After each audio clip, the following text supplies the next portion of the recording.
Getting paid what you deserve is a struggle for many. Negotiations can feel overwhelming. Studies have shown those who choose to negotiate rather than accepting the initial offer can increase their starting pay by an average of $5,000. The good news, you are your best salary negotiator. You can up your negotiation skills, your entire negotiation game, and get what you truly deserve, what your true worth is, and the value you're finding in that role. We've all been there. Tired of not feeling appreciated, tired of not getting paid our worth, tired of not being able to negotiate effectively and get the results we wish for. And as inflation rises, it hurts the pocket even more. So how can you negotiate your salary and get paid your worth with just 9 key steps I'll be sharing with you in today's video.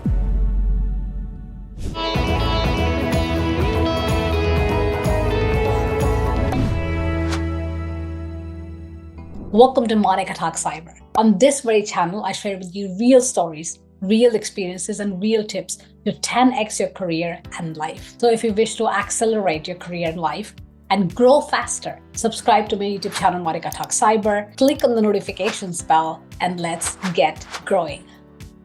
Over the last 2 decades, I've successfully used the art of negotiation throughout my entire career to get paid what I truly wished and deserved, to get paid fairly and equally to my male counterparts, to get paid based on the value I was providing and what the role demanded. Here are the 9 steps that I have used that have worked for me successfully in every salary negotiation over the last 2 decades. Number 1, get out of your own way. According to Harvard and many other studies, research has shown that it's ultimately we who get in our own way of a better deal. In job and salary negotiations, we sometimes get in our own way. If you focus only on your weaknesses, if you reiterate in your mind just your flaws or why you don't deserve the salary raise, you've already lost the negotiation battle. It's a done deal. These internal dialogues are already where the first concessions in the negotiation are made. Start with fueling yourself and lifting yourself up by reiterating empowering thoughts. List all the true reasons of why you deserve a raise. Reiterate the value you provide. Strengthen in your own mind your worth. Your mind is your true battleground. It's where your first win or lose happens. Precondition yourself for a win.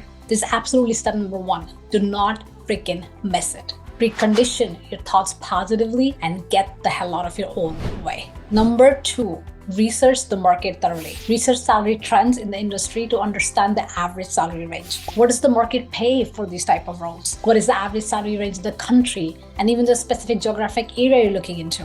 What kind of market salary trends are we seeing? Has it been affected by inflation and to what extent? What are the salary ranges for similar roles? Here are the top 5 websites you can use to research the market globally.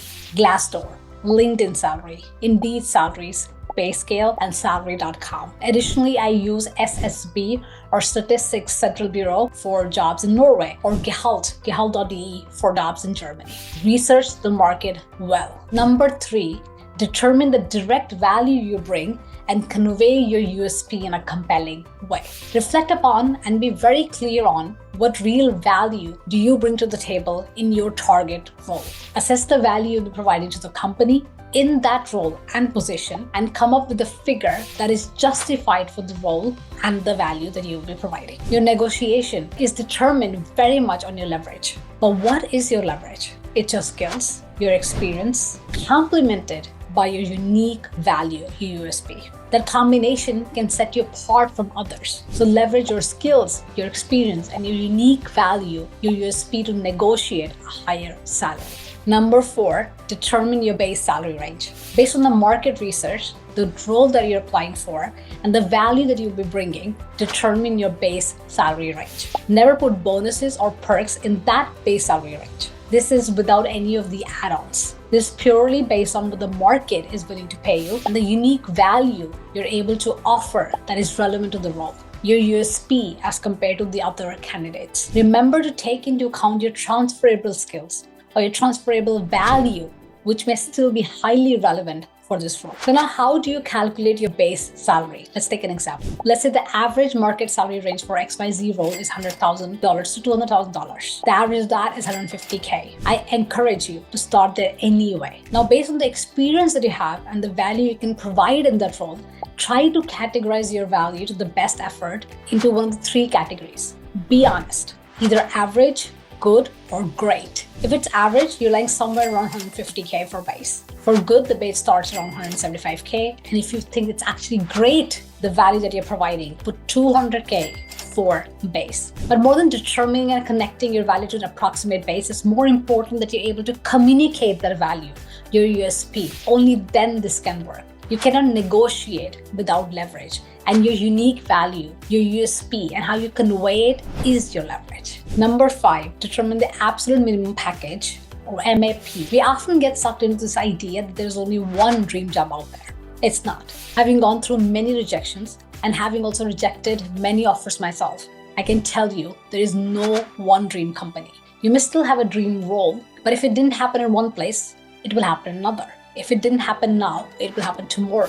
So don't budge on your minimum acceptable package. Now, your base is not your minimum acceptable package or your MAP. It's just your base. Your MAP is likely a combination of the minimum base salary plus the minimum perks, example flexibility, and benefits like health and travel insurance. That's your minimum acceptable package.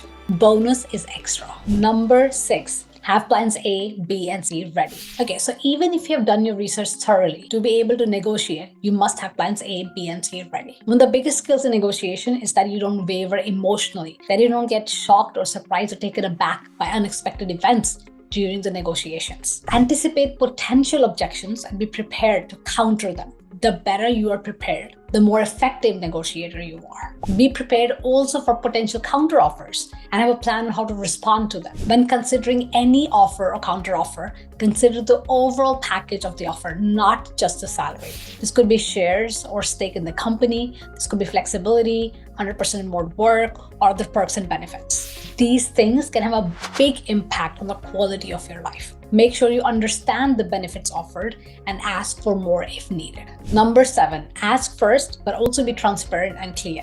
This is a negotiation technique that many fail to use. You don't have to disclose your salary first. Don't be afraid to ask for the salary range of the target role.